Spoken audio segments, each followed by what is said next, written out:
एक शुरू करते हैं अल्लाह के बाबत नाम से जो बड़ा निहायत रहने वाला है। हमारा आज का जो टॉपिक है वो है कानून शहादत ऑर्डर। मैंने आपको ये कहा था कि जब हम चीजें एक दफा कर लेंगे तो फिर हम क्या करेंगे, हम चीजें रिपीट करेंगे। और सबसे बड़ी बात यह है कि जब भी मैं कोई टॉपिक पढ़ा रहा होता हूँ लॉ एंड के हवाले से स्पेशली मेरे पास ये बुक होती है जो हमारी अपनी रईस लॉ अकेडमी की है, और उसके अलावा मेरी कोशिश होती है कि जो मेरे पढ़ने वाले स्टूडेंट्स हैं उसके पास भी यही होता है कि वो रेलेवेंट आर्टिकल रेलेवेंट सेक्शन को उस माइंड के मुताबिक पढ़ सके जिस माइंड के मुताबिक मैं उसको समझाना चाहता हूं। तो बात करते हैं प्रोफेशन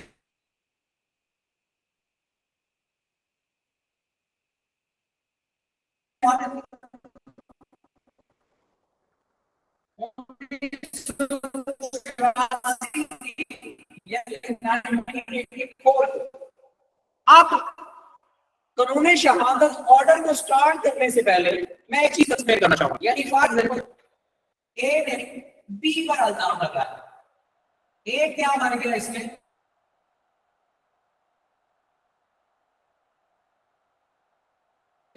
मुद्दई,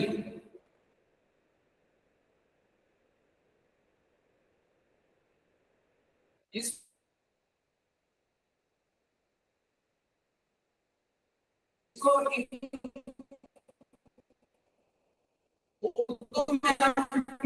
मुद्दई कहते हैं, इंग्लिश में हम कहते हैं अगर सिंगल केस है इसका दूसरी वक्त के बाद डिफेंडेंट। आप क्रिमिनल केस में इसमें क्या मान गए, कंप्लेनेंट हुआ, दूसरा हुआ एक्यूज्ड।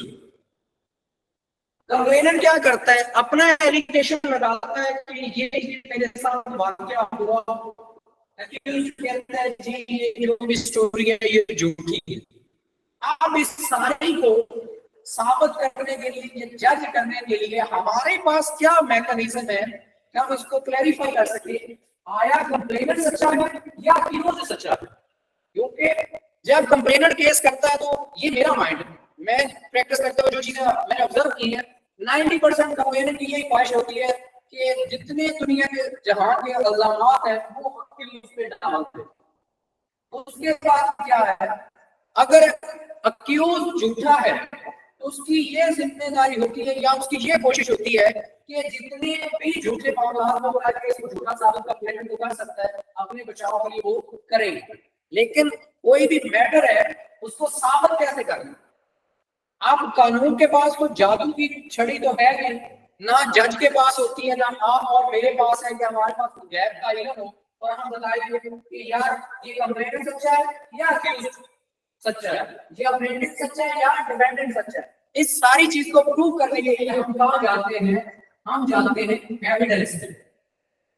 जो कंप्लेनेंट होता है वो अपने एविडेंस देता है अपने मामला की सपोर्ट में, जो अक्यूज्ड होता है वो अपने मामले की सपोर्ट में एविडेंस देता है। इसी तरह जो प्लेंटिफ होता है वो अपना दावा सच साबित करने के लिए अपने एविडेंस देता है। जो डिफेंडेंट होता है वो अपना डिफेंस लेने के लिए अपने एविडेंस देता है। और ये सारा पैरामीटर ऐसे नहीं होता कि जैसे प्लेंटिफ आया उसने वो उठाया एविडेंस देना शुरू कर दिए, डिफेंडेंट आया उसने उठाया एविडेंस देना शुरू कर, नहीं, ऐसा बिल्कुल नहीं। इस हर चीज का कानून में एक मैकेनिज्म है।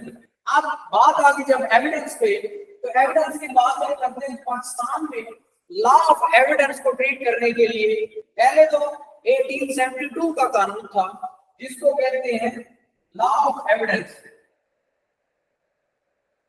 Law of evidence 1872।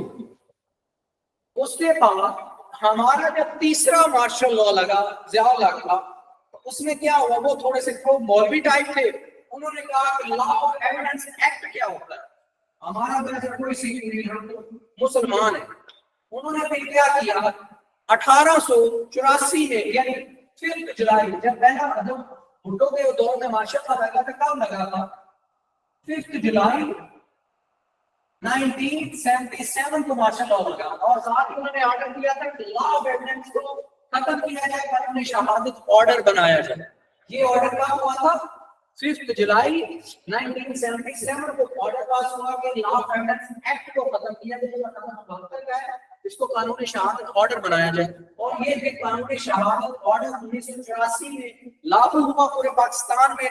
तब से लेकर अब तक पाकिस्तान में एविडेंस का अगर कोई कानून यूज हो रहा है, अगर कोई कानून चल रहा है, वो है लॉ ऑफ कानून शहादत ऑर्डर। ठीक है, अब चीज क्या है इसमें, एक और चीज बड़ी इंपॉर्टेंट है जो देखने वाली है कि जब भी किसी मैटर को प्रूव किया जाता है या उसको साबित करना होता है, तो जाहिर सी बात है हर बंदा अपनी अपनी एविडेंस देगा। जब हर बंदा अपनी अपनी एविडेंस देता है तो वो अपने मैटर को साबित करेगा, दूसरी पार्टी अपने मैटर को साबित करेगी। इस तरह करके ये सारा सीन चलेगा। बात करते हैं इसकी। कानून शहादत ऑर्डर हमें बताएगा कौन सी स्टेटमेंट जो है एडमिसिबल है, कौन सी एविडेंस एडमिसिबल नहीं है, कौन सी एविडेंस रेलिवेंट है, कौन सी एविडेंस रेलिवेंट नहीं है। इसके बाद कानून शहादत ही हमें बताएगा कन्फेशन क्या है, उसके बाद एडमिशन क्या है, कानून शहादत ही हमें बताएगा बर्डन ऑफ प्रूफ किस पर है। उसके बाद कानून शहादत ही हमें बताएगा कि जो इसकी एग्जामिनेशन ऑफ विटनेस है वो कैसे होनी है, एक विटनेस को एग्जामिन कैसे करना है, उसकी शहादत कैसे रिकॉर्ड करनी है। तो यानी हमारे पास, जैसे मैंने स्टार्ट में कहा कि हमारे पास कोई ऐसा पैरामीटर नहीं है एकदम से हम कहेंगे ये चीज ऐसे हो जाएगी या वैसे हो जाएगी, नहीं। हमें सारा कुछ कानून शहादत ऑर्डर के मुताबिक लिखा हुआ मिलता है। हमने उस पैरामीटर को फॉलो करते हुए तमाम मामला को प्रूव करना होता है। कानून शहादत ही हमें बताएगा कि आइडेंटिफिकेशन परेड क्या है, कानून शहादत ही हमें बताएगा कि प्ली ऑफ एलिबाई क्या है, कानून शहादत ही हमें बताएगा कि जो एक्सपर्ट की ओपिनियन है वो कितनी रेलेवेंट है, कितनी रेलेवेंट नहीं है। कानून शहादत ही बताएगा कि ऑरल एविडेंस क्या है, डॉक्यूमेंट्री एविडेंस क्या है, प्राइवेट डॉक्यूमेंट क्या है, पब्लिक डॉक्यूमेंट क्या है। सारी चीजें हमें कौन बताएगा, कानून शहादत हमें बताएगा। उसके बाद ये भी कानून शहादत ही बताएगा कि अस्टॉपल का कंसेप्ट कानून में क्या है, ये भी कानून शहादत ही बताएगा कि किस पॉइंट पर एविडेंस एडमिट करने की जरूरत है और किस पर एविडेंस की जरूरत ही नहीं है।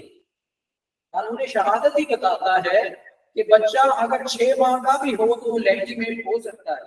कानून शहादत ये भी बताता है कि अगर एक औरत की शादी खत्म होने के 2 साल बाद भी बच्चा पैदा होता है और वो नई शादी नहीं करती तो भी बच्चा पिछले बाप का ही कंसीडर होगा। ये हमें इस्लाम भी बताता है, कानून शहादत भी बताता है। ये सारी चीजें कानून शहादत बताएगा। एग्जामिनेशन इन चीफ क्या है, क्रॉस एग्जामिनेशन क्या है, लीडिंग क्वेश्चन क्या है, हॉस्टाइल विटनेस क्या होता है, ये सारी चीजें हमें कानून शहादत ही बताएगा। और इसको हम सारी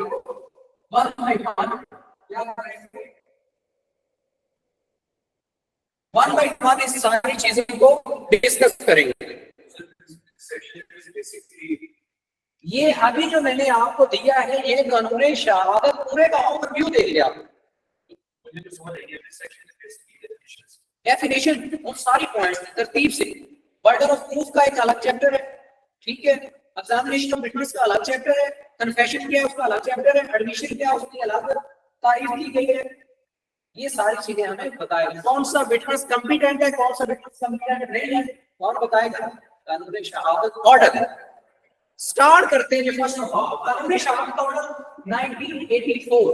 ये बना कैसे, इससे पहले का हमारे पास लॉ ऑफ एविडेंस एक्ट 1872 यानी 1872, इसके 5 जुलाई 1972 ये आपका एमसीक्यूज है। ये जो है 5 जुलाई 1977 को जब मार्शल लॉ लगा तो उसमें ऑर्डर दिया गया कि जो कानून शहादत sorry law of evidence act है इसको चेंज किया जाए, इसको कानून शहादत ऑर्डर बनाया है, जो कि कंप्लीट हुआ 1984 में।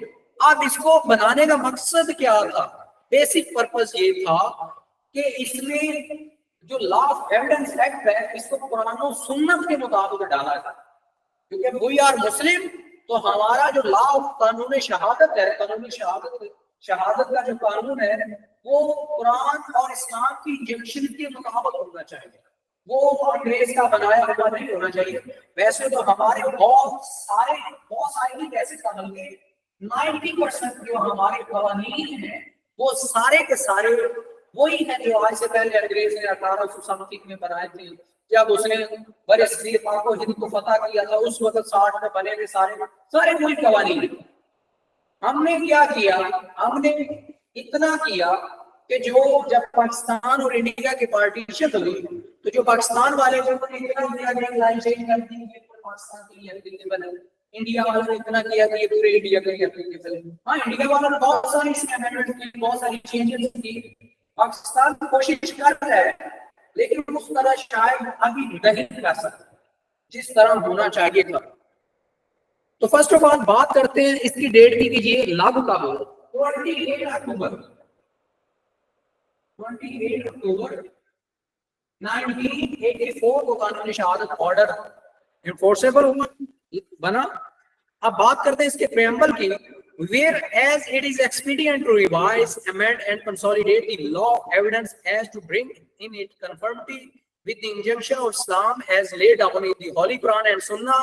Now, therefore, in pursuance of the proclamation of the 5th day of July and in exercise of all powers enabling him to that behalf of the President is pleased to make the following order.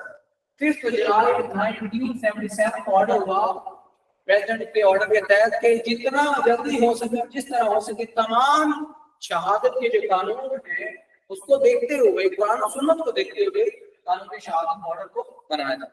अब बात करते हैं इसके article. कानूनी शहादत order के total article है वो है 166। 13 चैप्टर है इसके। जो चैप्टर इसकी तादाद है वो कितनी है? 13। 13 चैप्टर है, 3 पार्ट। कितने? 3 पार्ट। ये छोटे छोटे पॉइंट्स होते हैं।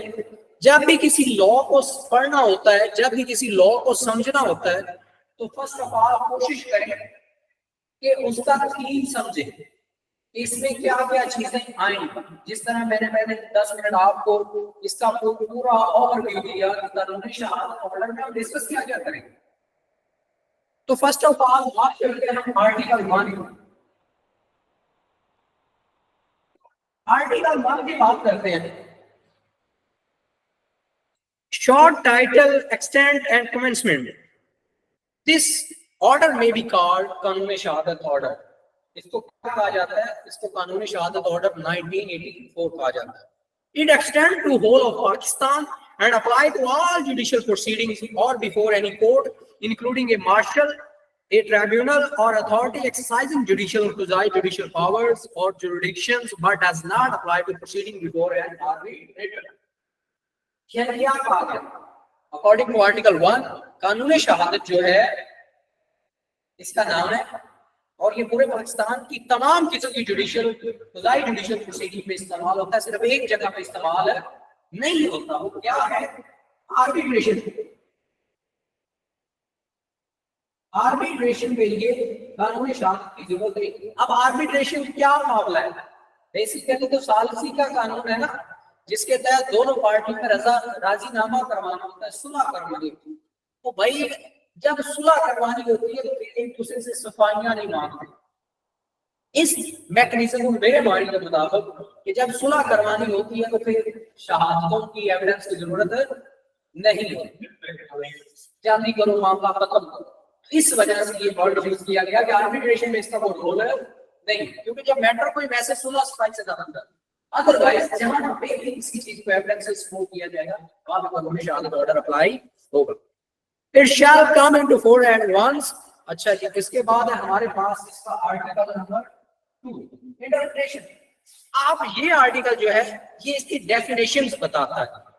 डेफिनेशन के मुताबिक फर्स्ट ऑफ ऑल जो हमारे पास डेफिनेशन है वो क्या है? कोर्ट की डेफिनेशन। कोर्ट इंक्लूड ऑल जजेस and magistrates and all person except arbitrator legally authorized to take evidence. Court अदालतें वो जजेस जिनको एविडेंस कलेक्ट करने की इजाजत है आर्बिट्रेटर के अलावा। डॉक्यूमेंट क्या है?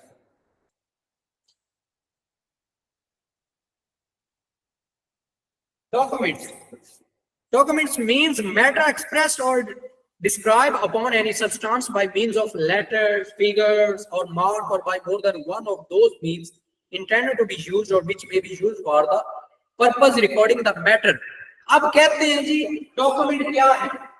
According to this definition document क्या है? जिस पर कुछ लिखा हुआ हो, अल्फाज लिखे हो, जिसमें कुछ न्यूमेरिक वर्ड लिखे हो, जिसमें कोई तस्वीर बनी, कोई मार्क बना, कोई निशान बना।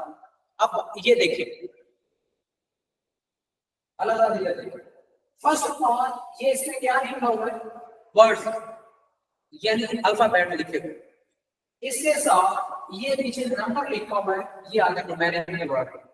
उसके बाद ये मेरी तस्वीर लगी हुई है, ये हमारी एकेडमी का लोगो है, मार्क है, यहाँ पे मार्क ऑफ जस्टिस है। ये क्या है? मार्क। यानी डॉक्यूमेंट की शक्ल में ये तीनों चीजें वर्ड्स, नंबर्स एंड मार्क्स एक ही जगह पे हो सकते हैं, सारे अलग अलग जगह पे भी हो सकते हैं, लेकिन वो सारे क्या है? डॉक्यूमेंट।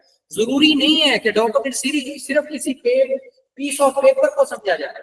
ये सारा कुछ किसी लकड़ी पर भी लिखा हो सकता है, किसी पत्थर पर भी लिखा हो सकता है। ठीक है। उसके बाद है हमारी नेक्स्ट डेफिनेशन है एविडेंस।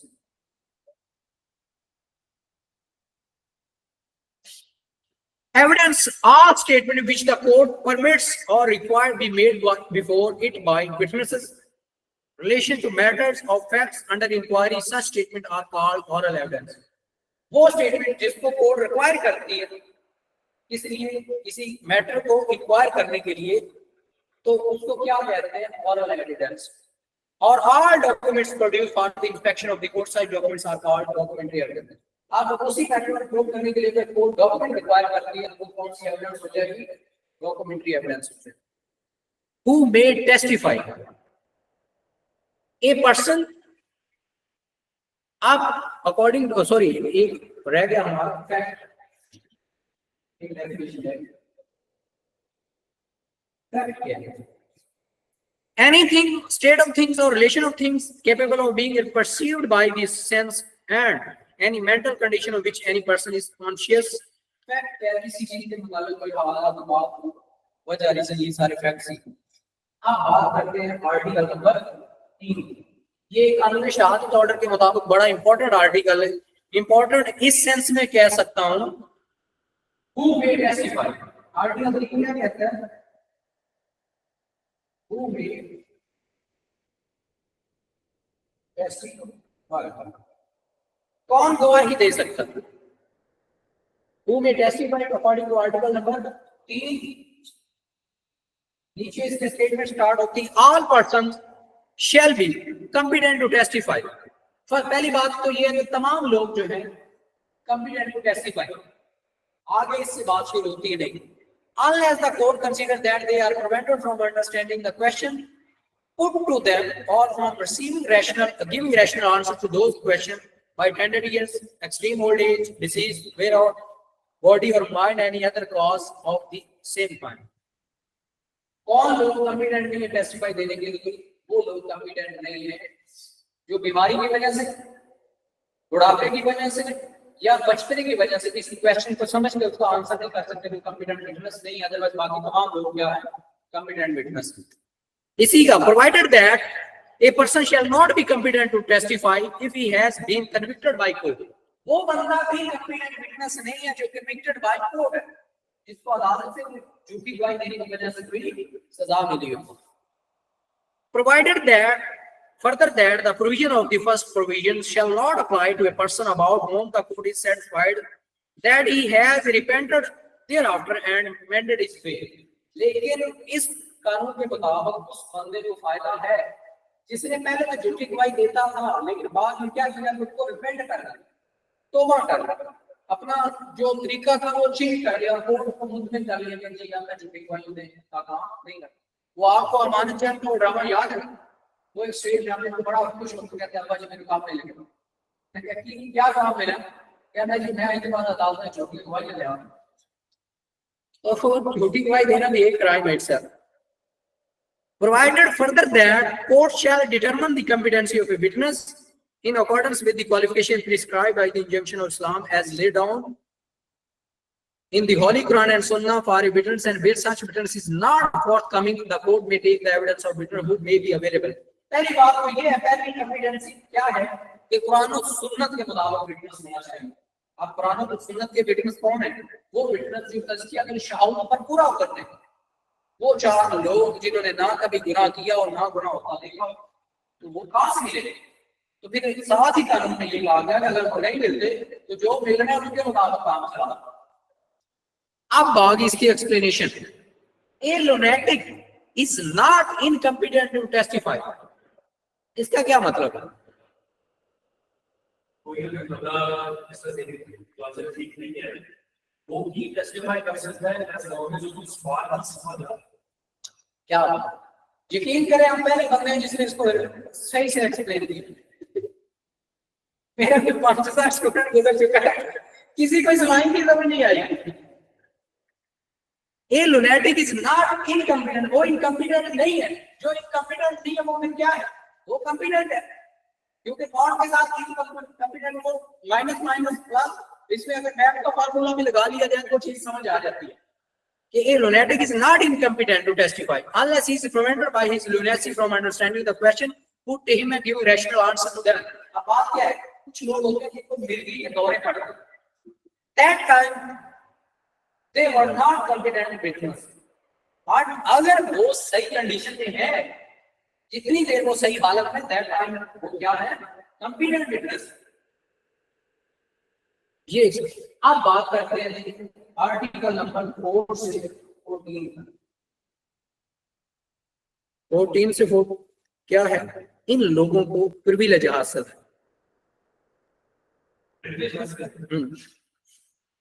4 से आर्टिकल 4 से लेकर 14 तक ये वो लोग हैं जिनको कंपेल नहीं किया जा सकता, इनको फोर्स नहीं किया जा सकता एविडेंस देने के लिए। इनकी मर्जी है, सिचुएशन है, ये आप एविडेंस दे सकते हैं। फर्स्ट ऑफ ऑल बात करते हैं जजेस एंड मजिस्ट्रेट। नो जज और magistrate shall except upon the special order of some court to which he is subordinate to be compelled to answer any question as to his own conduct. कोई भी जज या मजिस्ट्रेट इसको force नहीं किया जा सकता कि वो आकर अपने कंडक्ट में मुतल्लिक एविडेंस, हाँ उसकी सुपीरियर कोर्ट उसको ऑर्डर करती है कि फिर वो आगे एविडेंस देने के बाउंड है। आर्टिकल नंबर 5 पर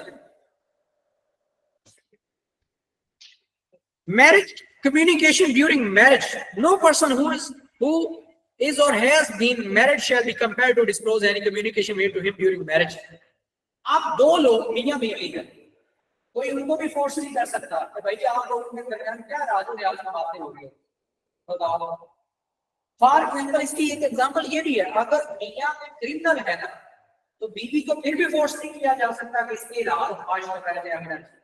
अगर बीवी कोई गलत काम करती है तो मर्द को फोर्स, भाई वो मैरिड पर्सन है, वो कपल है, वो एक दूसरे का क्या है, कुरान पाक में ये कहा गया कि मियां बीवी एक दूसरे का क्या है, लिबास, उनको फोर्स नहीं किया जाएगा। अगर उनको कहा भी जाएगा तो उनकी एविडेंस एडमिसिबल नहीं है, नहीं फिर भी नहीं, एक दूसरे के अगेंस्ट उनकी एविडेंस को पब्लिक बोल नहीं। हाँ अगर वो एक दूसरे के एंटी हो जाते हैं, अक्सर मियां बीवी के दरमियान फैमिली केसेस चल पड़ते हैं, बच्चों को लेकर, खुला को लेकर, मेंटेनेंस को लेकर, तब उनकी एविडेंस कॉम्पिटेंट एविडेंस और उसकी वाइफ को और विटनेस कराया जाता है कि ये एविडेंस देनी, ये मौके पे मौजूद थी, वो अगर आपके खिलाफ स्टेटमेंट नहीं दे सकता। हाँ अगर वो उसको कंपेल नहीं किया जा सकता। कानून इसमें ये कहता है कि जो मेन चीज है ना कंपेल, तो उसको जबरदस्ती उससे कोई बयान स्टेटमेंट करवाई नहीं जा सकती, चाहे सच्ची चाहे झूठी। हाँ अगर वो खुद से देना चाहता है that is separate situation. Article number 6 evidence as to affair of state. No one shall be permitted to give any evidence derived from unpublished official record relating to any affair of state, except with the permission of the officer at the head of that department who concerned shall give or withhold such permission as he thinks fit। अब क्या है, अब जो सरकारी matter है, affair of state है, उसके मुताल्लिक वो इंफॉर्मेशन जो कि डिपार्टमेंट में क्या की है, अनपब्लिश की है, यानी सीक्रेट रखी है, तो किसी को भी ये नहीं कहा जा सकता कि ये एविडेंस या ये स्टेटमेंट आपके खिलाफ यूज होती। और इसमें दूसरी चीज ये भी है कि अगर वो स्टेटमेंट यूज करवानी है तो पहले उसके हेड डिपार्टमेंट के हेड को भेजा जाएगा, अगर वो अलाउ करेगा देन एडमिसिबल। अब क्या होता है, किसी डिपार्टमेंट को कोई रिपोर्ट चाहिए होती है तो हम क्या करते हैं, उसके हेड को लेटर भेजते हैं, कोर्ट को कोई भी department. Article number 7, official communication. No public officer shall be compelled to disclose communication made to him in official confidence when he considered that the public interest would suffer by the disclosure. अब कोई सरकारी मुलाजिम है, सरकारी officer है जिसके पास कोई official communication है, तो कोई उसको कोर्ट नहीं कर रहा, वो कहेगा इससे पब्लिक इंटरेस्ट जुड़ा हुआ है, इसको नहीं कर सकता। 8, information as to commission of offence. 8 क्या कहता है, कमीशन ऑफ ऑफेंस की जगह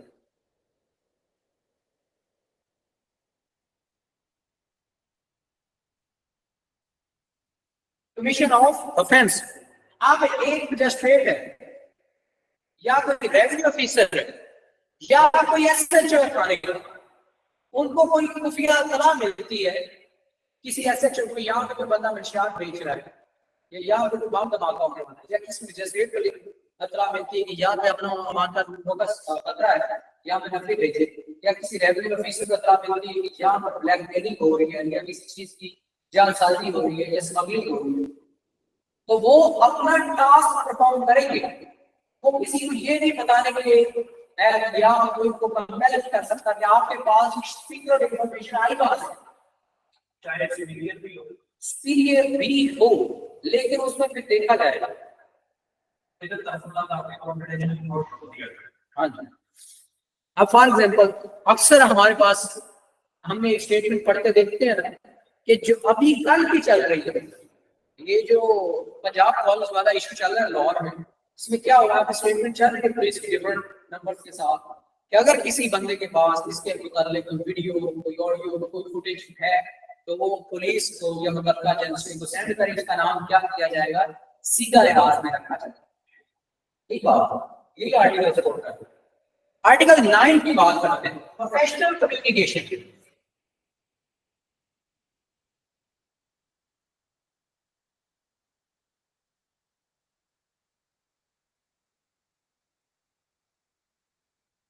Professional communication. No advocate shall at any time be permitted unless with his client express consent to disclose any communication made to him in the course and for the purpose of the employment. अब हमारी employment का मतलब ये नहीं कि आप मजदूरी कर रहे हैं, हमारी employment का मतलब है कि हम उसके ऐसे लॉयर एंगेज होते हैं, उसके ऐसे कंसल्टेंट। ठीक है, अगर एक हमारा क्लाइंट हमें कोई इंफॉर्मेशन दे रहा है, जाहिर सी बात है क्लाइंट और एडवोकेट की जो कन्वर्सेशन होती है वो सीक्रेट होती है, कॉन्फिडेंशियल होती है, तो किसी भी वकील को फोर्स नहीं किया जा सकता अगर अपने क्लाइंट में बताओ ये क्या। हमें तो कातल भी आके बताता है कि मेरे से हो गया, बचाओ। आप बहुत सारे मुजरम होते हैं जो अपना मुजरम करके वकील के पास आते हैं, तो वकील का लीगल एथिक्स इसके लिए कहते हैं कि भाई आपके पास वो नहीं आ गया, आपने उसका इल्जाम अपने साथ नहीं लेना, लेकिन अगर लॉ में कहीं उसको प्रोटेक्शन मिलती है, यानी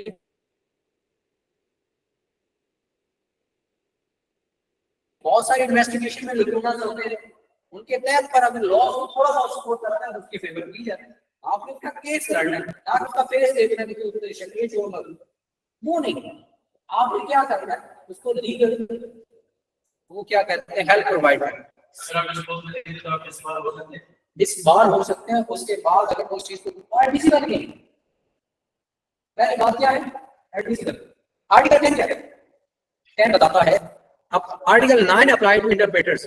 जैसे एक वकील अपने क्लाइंट की इंफॉर्मेशन एज एविडेंस यूज नहीं कर सकता, इस तरह उसके क्लाइंट उसमें जो एम्प्लॉय है एक वकील के मुंशीस के पास भी तमाम इंफॉर्मेशन होती है, वकील के पास मुंशी के पास होती है, तो उनको भी फोर्स किया जाता है अगर उसके खिलाफ एविडेंस दे और नाम की मालिक है। आर्टिकल 11 के बाद प्रिविलेज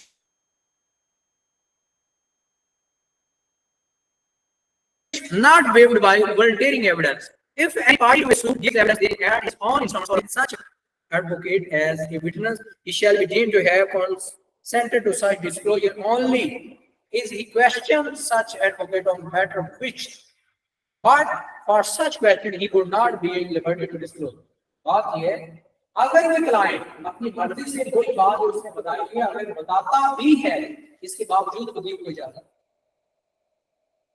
अगर वो वकील को कहता है कि ये बात इतनी बताओ, वो उतनी बता सकता है, उससे आगे बताएगा वो उतनी नहीं करेगा। आर्टिकल क्लाइंट तो बाउंड ही नहीं है, वकील बाउंड है क्लाइंट, क्योंकि वकील क्लाइंट है ना, वो वकील को रिप्रेजेंट नहीं कर रहा, वकील जो है क्लाइंट को रिप्रेजेंट कर रहा है। अब वकील ने केस लड़ना ऑन बिहाफ ऑफ क्लाइंट, क्या कहते हैं, parties are litigants not the advocates. क्या है, parties are the litigants not advocate. जो पार्टीज होती है वो मुकदमेबाज होता है, वकील कोई मुकदमेबाज, और वकील ने जो भी स्टेटमेंट देनी है वो वकील की स्टेटमेंट नहीं है, that statement is statement of his client. ये चीज है। उसके बाद आगे बात, confidential communication with legal advisers. No one shall be compelled to disclose to any court, tribunal or other authority exercising judicial or quasi-judicial powers of jurisdiction any confidential communication which he has taken place between him and his legal and professional advisor। अब बात यह है, एक legal adviser के दरमियान उसकी कोई communication होगी तो उसको भी फोर्स नहीं किया जा सकता। बताओ क्या, अब क्या होता है, इमरान खान को हर रोज फुकला मिलने जा रही, हर किसी को, हर क्रिमिनल को जो उसको कैद होती है या जेल होता है, उसको उसका जो लीगल एडवाइजर मिलता है, लेकिन उस वकील को कभी फोर्स नहीं किया जाता। बताओ तेरे क्लाइंट ने तुझे क्या क्या बातें बताई, ठीक है, क्योंकि वो क्या है, कॉन्फिडेंशियल कम्युनिकेशन है। Article 13, production of title deed of witness not a party. No witness who is not a party to a suit shall be compelled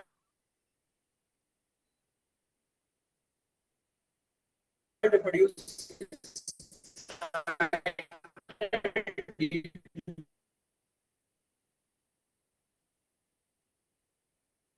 any part or any document in which he holds any property। पेश करे, produce करे, कोई भी उसको force नहीं कर सकता। हाँ, अपनी मर्जी से वो देना चाहे वो अलग बात, लेकिन if unless he has agreed to in writing to produce them if the person is seeking the production of side deeds or some person through whom he claims। ठीक है, आर्टिकल 14 की बात है, इंपॉर्टेंट है। Production of document which another person having possession could refuse to produce। No one shall be compelled to produce documents in his possession which any other person would have been entitled to refuse produce if there were in his possession unless such last mentioned person consents to their production। बात ये है, एक document है, एक document है ए का, वो पड़ा हुआ है एक्स के पास, ठीक है, और वाई कहता है वाई को उस डॉक्यूमेंट की जरूरत है। इसके दरमियान अब लिटिगेशन चल रहा है। ये डायरेक्ट डॉक्यूमेंट किसका है, एक पोजीशन किसके पास है, एक्स के पास। डॉक्यूमेंट चाहिए किसको, वाई। वाई क्या करता है, डिफरेंस को अप्रोच करता है। भाई तेरे पास ए का डॉक्यूमेंट पड़ा हुआ, वो पेश कर। ए कहेगा भाई, सॉरी एक्स कहेगा भाई मेरे पास डॉक्यूमेंट की पोजीशन है, कब्जा है, इंटाइटलमेंट टू रिमूव या इंटाइटलमेंट टू एनी क्लाइंट, तो किसके पास है, ए के पास है। जो उसके उस डॉक्यूमेंट के मुताल्लिक, उस प्रॉपर्टी के मुताल्लिक जो हाँ ना का इख्तियार है वो ए का है। अब इसकी एग्जांपल देखता हूँ, हमारे अक्सर डॉक्यूमेंट्स प्रॉपर्टीज के, गाड़ियों के कहाँ पड़े होते हैं, बैंक्स में पड़े होते हैं। अब एक्स को एग्जांपल लगा देते हैं बैंक। अब कोई बंदा, कोई भी एक्स वाई जी कोई भी चला जाता है बैंक के पास, ये डॉक्यूमेंट चाहिए, कौन ही चली जाए, बैंक कहता नहीं मेरे पास मौजूद जरूर है लेकिन इसके मुझे अलाउ करेगा मैं दूं। अच्छा, अगर दे दिया आपको डॉक्यूमेंट, क्या वो डॉक्यूमेंट एडमिसिबल होगा? वो उस केस की सिचुएशन पे होगा, लेकिन फर्स्ट ऑफ ऑल ये है कि जिसके पास पोजेशन है उसको आप फोर्स नहीं कर सकते। जो दे रहे हैं पोजेशन उसको तो जाने उसके ऊपर जो भी उसके बाद सजा से मिल रही है अकॉर्डिंग टू लॉ वो से मिलेगी, लेकिन उस फिजिकल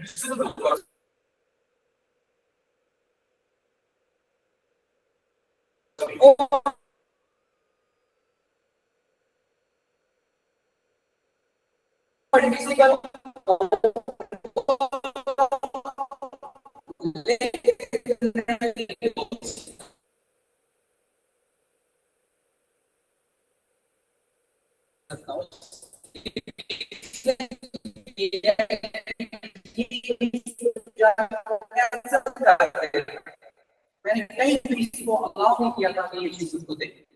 इवन रेजिस्टेंस के डॉक्यूमेंट सच्चा नहीं डाल क्या तरीका है मेरी आपकी गाड़ी में डाउट आप, लेकिन एक बेसिक जो कंसेप्ट है अकॉर्डिंग टू आर्टिकल 14 वो ये है कि जिसके पास उस चीज का कब्जा है उसको फोर्स नहीं किया जा सकता, क्योंकि उसके पास अख्तियार नहीं है, सिर्फ कब्जा।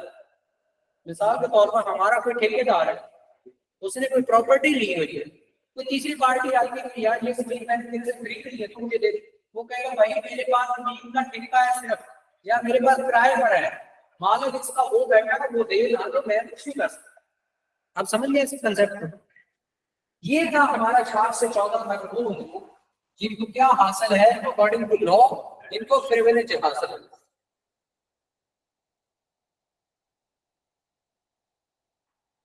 ठीक है, ठीक है। अब इसके बाद बात करते हैं आर्टिकल 15 की। Witness not excuse from answering on ground that answer will criminate. किसी भी गवाह से अगर किसी केस में कोई क्वेश्चन पूछा जाएगा जिससे वो खुद भी फंस सकता है, फिर भी बताना पड़ेगा। वो ये कहकर उसका इनकार नहीं कर सकता कि मैं इसका आंसर नहीं दूंगा क्योंकि मैं इससे खुद भी फंस सकता हूँ। अगर वो किसी केस में एज ए विटनेस पेश हुआ है और उससे क्वेश्चन किया जा रहा है relevant to facts, relevant to matter, he is bound to answer. इसके लिए टाइटल लाइन लिखे according to article 15, he is bound to answer. वो अकॉर्डिंग टू आर्टिकल 15 वो जवाब देने के लिए क्या है, बाउंड है, चाहे उसका जवाब देने से वो खुद भी फंस है, वो कोई उसमें एक्सक्यूज नहीं कर सकता, बहाना नहीं बना सकता। आर्टिकल 16 की बात करते हैं।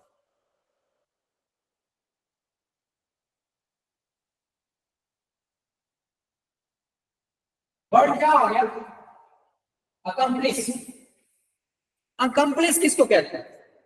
गवर्ड अप्रूवल, वादा माफ गवाह, साथी, कंपेनियन, जोड़ीदार, भाईवाल। ये कितने मीनिंग इसके निकाल सकते हैं? Any accomplice, sorry, an accomplice shall be a competent witness against an accused person except in the case of an offense punishable with the death, and a conviction is not illegal merely because it proceed upon the uncorroborated testimony of an accomplice. Accomplice जो है अपने साथियों के खिलाफ एक पक्का गवाह consider किया जाएगा। अब ये है नहीं गवाह। फॉर एग्जांपल इसकी एग्जांपल, अगर 1 2 3 4 चार लोगों ने कोई क्राइम किया है, इनमें से नंबर 2 वाला जो मान जाता है अकम्प्लिश, तो जब ये कहेगा कि हमने ये डिकेटिव मिलके की है, तो अदालत कहेगी भाई जब इनका साथी ही कह रहा है हमने ये काम मिलके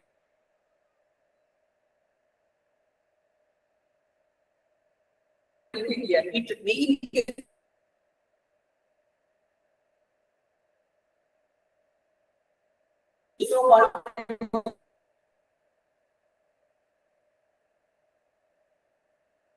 उसका बर्डन, लेकिन उस को फायदा मिलेगा तज़ीम के केस,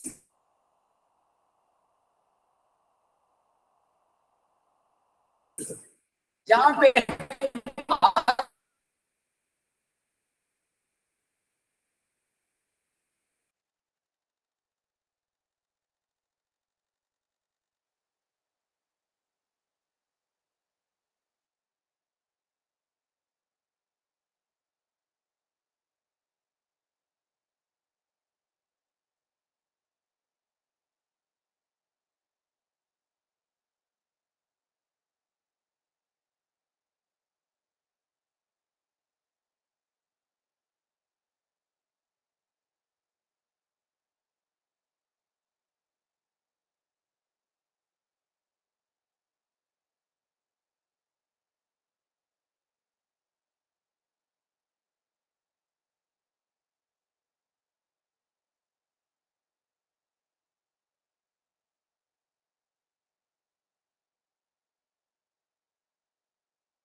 जो लोग हैं, यानी जो चीजों को मैनिपुलेट करते हैं, 3-4 प्रोपोगंडे एकदम से इन्होंने किए हैं, लेकिन वाकई में क्या हुआ कि ये उस तरह नहीं कर पाए।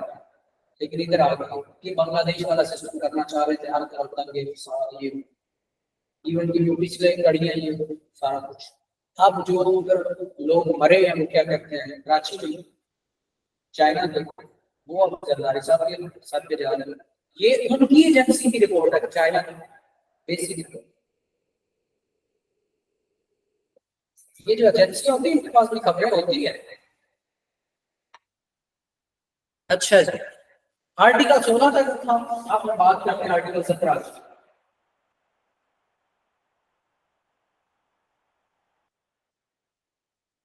17 कहता है competency and number of witness. इधर मैंने बताया कॉम्पिटेंसी का, कौन गवाही दे सकते। आर्टिकल 3 क्या कहता है, कौन गवाही दे सकते। आर्टिकल 17 क्या कहता है,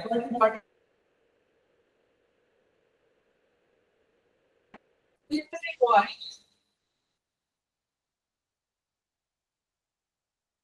ये मेरा अपना फार्मूला है याद करवाने के लिए, ये 3 को अगर याद करना है तो ये जेल में रखना है कि कौन, 17 को याद करना है तो कितने, ठीक है। The competency of a person to testify and the number of witnesses required in any case shall be determined in accordance with the injunction of Islam as laid down in Holy Quran and Sunnah। यानी बात ये है कि number of witness है वो हम कैसे decide करेंगे, वो अकॉर्डिंग टू कुरान और सुन्नत डिसाइड करेंगे। लेकिन अगर कुरान और सुन्नत के मुताबिक मौजूद नहीं है तो फिर क्या होगा, जो किसी लॉ के मुताबिक जितने चाहिए तो उतने होंगे।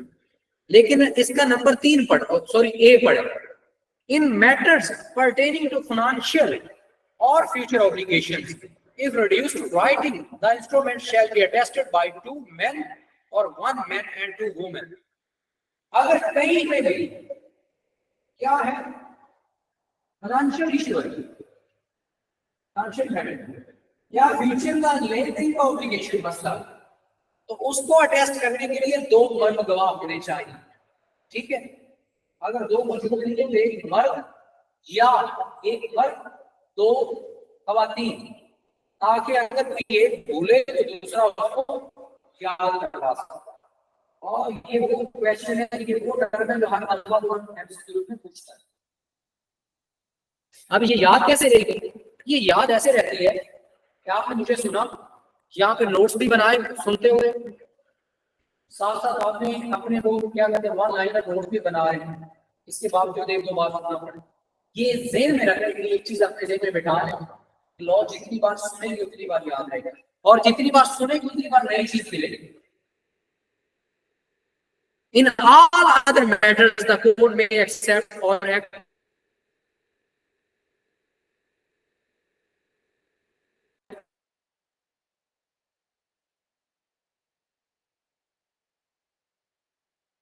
on the testimony of 1 man or 1 woman।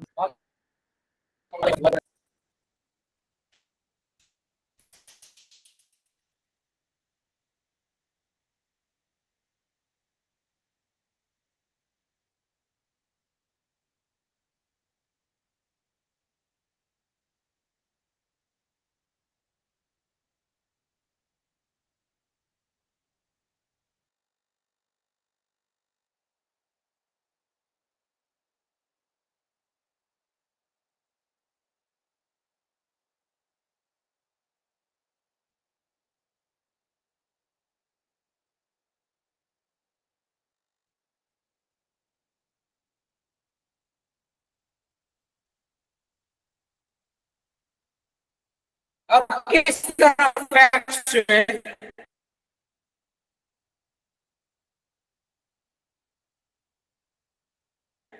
वो रेलिवेंट होते हैं,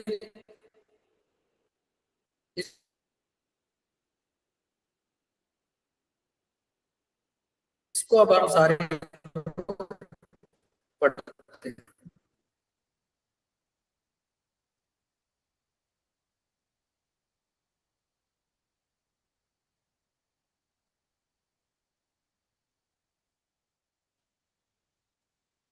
दो चीजें, fact issue and relevant fact. Fact issue क्या है? फैक्ट इशू ये है कि कोई भी केस है, उसकी जो मेन रीजन है वो फैक्ट इशू है। कोई भी मैटर है, उसके जो सपोर्टिव अमल है वो सारे क्या है? Relevant facts. क्लियर है? अब इसकी एग्जांपल सुनो। Fact issue and relevant facts में डिफरेंस क्या है? फैक्ट इशू ये है, ए ने बी को मार दिया, डंडे के साथ। ए ने क्या किया?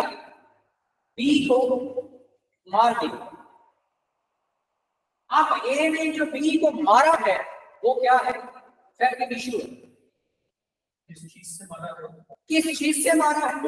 क्यों मारा है? क्या रीजन थी? किस जगह पे मारा? कितने बजे मारा? कहां जाकर मारा? किसके साथ मिलके मारा?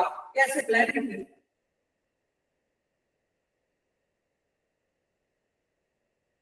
ये सारी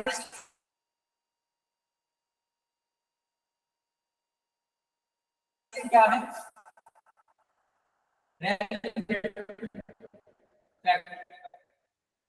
Existence of every fact in issue and of such other facts as are herein after declared to be relevant and of others। चाहे फैक्ट इशू हो चाहे रेलिवेंट फैक्ट हो, सबके मुताल्लिक क्या है? एविडेंस देने की जरूरत है। अब जो हमारे पास है आर्टिकल 19 की बात।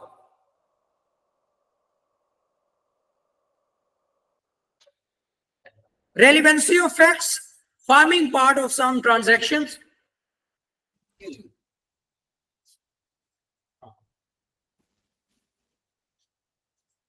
Relevancy of facts individually। Okay। Relevancy of facts forming part of some transactions। ये वर्ड सम नहीं है, इसको थोड़ा सा कर लें। ये वर्ड है सेम ट्रांजैक्शन। क्या है? सेम ट्रांजैक्शन को थोड़ा सा मिस प्रिंटिंग है। Relevancy of facts forming part of same transaction, facts which though not an issue are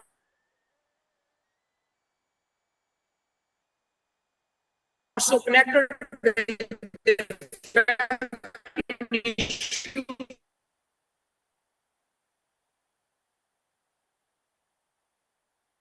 as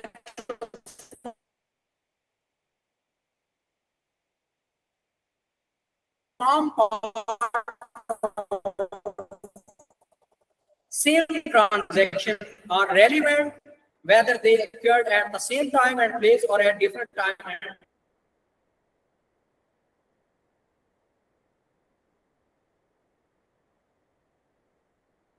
यानी फैक्ट बहुत sorry relevancy of fact forming part of same transaction. कोई भी चीज सेम ट्रांजैक्शन की होती है, चाहे उसी जगह पे हो, चाहे उससे दूसरी जगह पे जाके सरजद हो जाए, उसी वक्त हो जाए या फिर थोड़ी देर बाद हो जाए। अगर कोई भी मैटर होता है उसमें ये देखा जाता है कि इसकी चेन क्या है।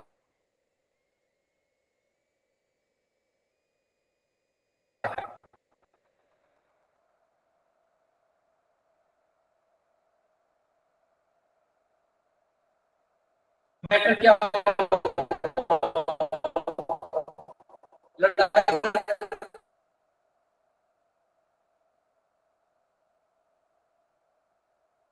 ऐसे तो नहीं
अकॉर्डिंग टू लॉ कहते हैं पर्पस ऑफ दिस ट्रांजैक्शन, या इस मैटर की रीजन क्या है। ये नेट थोड़ा सा इशू कर रहा है, पूरे पाकिस्तान में कर रहा है, इसकी वजह से थोड़ा सा बार बार डिस्कनेक्ट हो रहा है। 20 आर्टिकल 20, ये इस कंसेप्ट को हमने 39 तक करना है, क्योंकि उससे आगे अगर करेंगे तो ये लंबा हो जाएगा, वो फिर चीजें सारी क्या हो जाएंगी, मिक्स हो जाएंगी।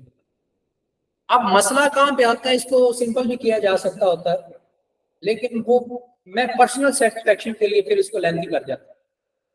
पर्सनल सेटिस्फेक्शन क्या है कि जब तक एक आर्टिकल को मैं खुद अच्छे से एलेबोरेट नहीं कर लेता, वो मेंटली तौर पर मैं खुद सेटिस्फाई नहीं होता कि यार मैंने जो चीज डिलीवर करना चाह रहा था, जो बताना चाह रहा था, वो बता ही नहीं सकता। इस वजह से मैं फिर उसका हर पहलू एक्सप्लेन करता हूं। मोटिव, प्रिपरेशन है प्रीवियस और subsequent conduct. Any fact is relevant which shows or constitute a motive preparation for any fact in issue or relevant fact. किसी भी मकसद के लिए कोई भी वाकया होता है, कोई भी ऑफेंस होता है, उसका एक मोटिव होता है, मकसद होता है, उसकी एक तैयारी होती है, उसकी पहले की स्टोरी होती है, उसकी बाद की स्टोरी होती है, सारी चीजें क्या है according to law relevant. According to article 22 अब एक टर्म यूज होती है कॉन्स्टिट्यूशन में, उस टर्म को कहते हैं हम जी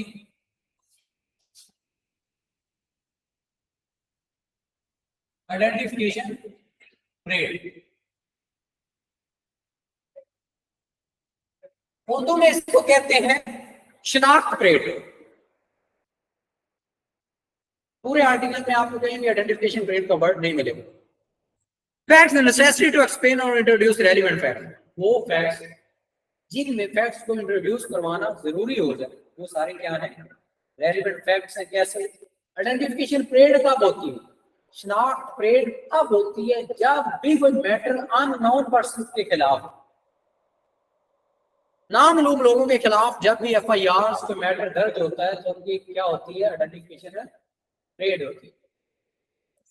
Facts, the necessity to explain or introduce a fact in issue or relevant facts or which support or avert an interference suggested by a fact in issue or relevant fact or which establish the identity of anything or which person whose identity is relevant or fix the time or place at which any fact in issue or relevant fact happened।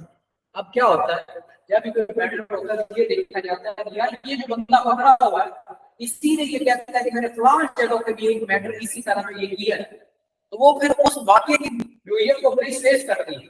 ये matter उसका हुआ था, इसका case जो जिस पर हुआ कौन उसकी बताइए, पार्टी को बुलाते हैं यार इस बंदे ने ये बात की, तो वो फिर उनको शनाख्त करते हैं, यही हमारा मुद्दा, फिर उनकी शनाख्त होती, फिर उस केस में वो फिट करते हैं, शनाख्त परेड होती है। आर्टिकल 23 तो 10 मिनट आप इधर बैठ रहे हैं, इधर बैठते हैं, ऑफिस बैठ रहे हैं, 10 things said or done by conspirator in reference to common design where there is a reasonable ground to believe that two or more persons have conspired together to commit an offense or an actionable wrong, anything said, done or written by any one of such person in reference to their common intention। बात ये है दो या उससे ज्यादा लोग मिलके किसी भी काम को करने की साजिश करते हैं, प्लान करते हैं, उसको परफॉर्म चाहे वो एक ही करे, लेकिन वो सारे उस मैटर में इन्वॉल्व हैं, सारे क्या कंसीडर किए जाएंगे, गिल्टी कंसीडर किए जाएंगे, सारे रेलेवेंट पर्सन। फॉर एग्जांपल 5 लोग मिलकर एक बैंक में, 3 लोग अंदर पिस्टल गन वगैरह लेके जाते हैं, एक बंदा पूरे 4-5 दिन बैंक की रैकी करता है, कौन किसको बताता है, किसको जाता है, किसको सिक्योरिटी होती है, किसको नहीं होती, किस वक्त में पैसा है, लेकिन वो बैंक रुकता नहीं, प्रैक्टिकली परफॉर्मिंग वो relevant.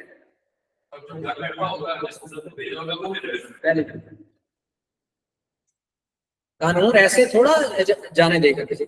Article 24 facts not otherwise relevant become relevant, facts not otherwise relevant are relevant if they are consistent with any fact in issue or relevant fact। अगर कोई फैक्ट किसी फैक्ट इन इशू के साथ मुमासलत कर रहा है, cooperate कर रहा है, तो वो भी रेलेवेंट है।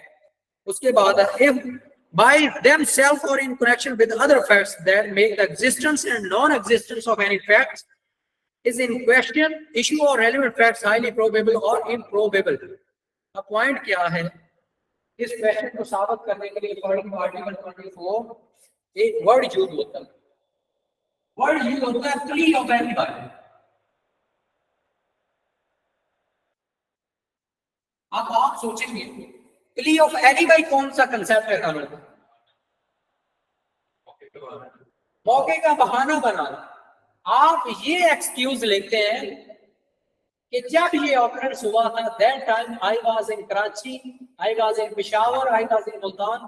क्या आप ये करते हैं? आप कानून को ये यकीन दिलाने की कोशिश करते हैं you are not present on the place of occurrence. क्या आप जब वो ऑकरेंस हुआ था, जब वो वाकया हुआ था, आप प्लेस ऑफ ऑकरेंस में मौजूद ही नहीं थे। इसको कहते हैं प्ली ऑफ एनीबॉडी। क्या नहीं? और फॉर एग्जांपल किसी जगह पे किसी का किसी डेट को मर्डर होता है, तो आप कहते हैं मैं तो इस दिन कहीं और था। आप फिर क्या करेंगे? उस प्ली को साबित करने के लिए एविडेंस है।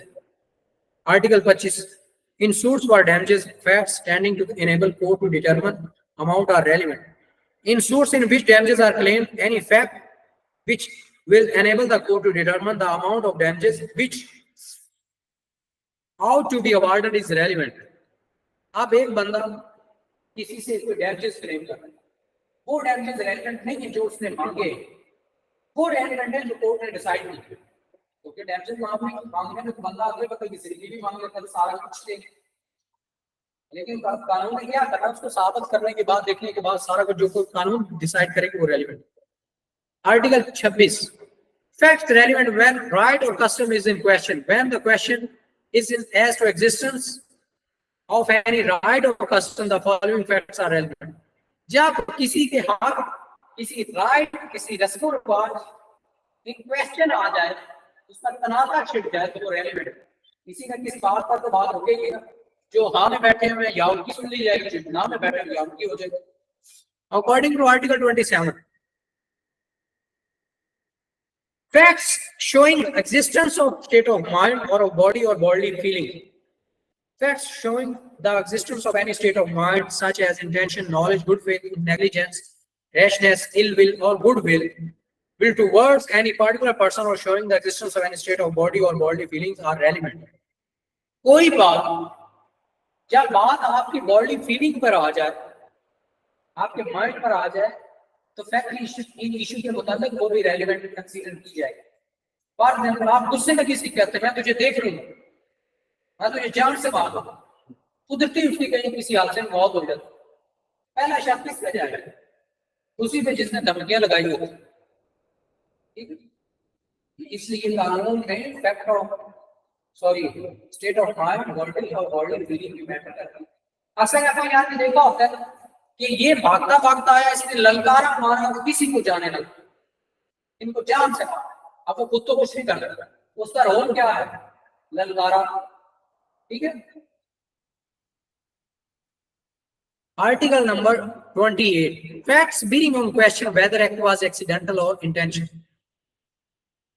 Whether when there is a question whether act was accidental or intentional, जब बात ये इस पॉइंट पर आ जाए चाहे ये मैटर हादसा है ये जानबूझ के किया गया, तो वो भी है। अक्सर एक्सीडेंट हो जाते हैं रोड पर, अब वो देखा जाए ये कुदरती हादसा है या इसने जानबूझ के किया। हाँ, इसके अलावा कोई इंश्योरेंस कंपनी है, एक बंदे ने क्या किया है कि उसके घर को आग लगी, उससे इंश्योरेंस क्लेम कर लिया। इंश्योरेंस कंपनी पहले थोड़ी रिसर्च करेगी, इन्वेस्टिगेशन करेगी, इंक्वायरी करेगी, आया ये बंदा अक्सर कोई गाड़ी बंगला फैक्ट्री चलाकर कोई इंश्योरेंस क्लेम नहीं करता है, ये वाकई कुदरती हादसा हुआ, तो ये सारी चीजें देखी जा रही है। ये पता क्रिमिनल माइंड को भी ध्यान रख के चीज यूज कर लेकिन उसको आगे बाद इंश्योरेंस क्लेम कर। ठीक है, 29 existence of course of business when relevant, when there is a question whether a particular act was done, the existence of any course of business according to which it naturally would have been done is a relevant factor।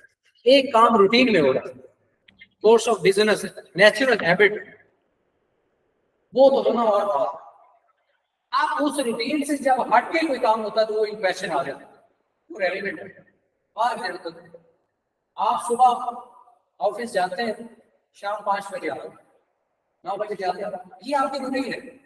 एक दिन क्या करते हैं आप 11 बजे office के लिए निकलते हो, रात को लेट आते हो। आप सोचने वाले क्यों?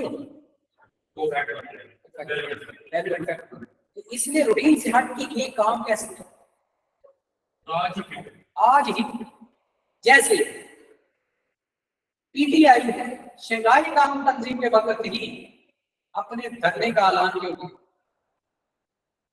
ठीक है। तो ये सारी चीजें क्या होती है रेलेवेंट। आर्टिकल 1 से 29 तक अबाउट है।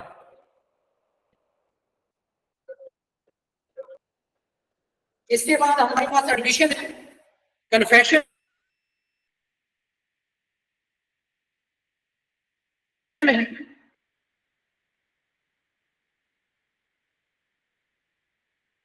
बाकी चीजें जो इंशाअल्लाह हम कल पढ़ जाते हैं।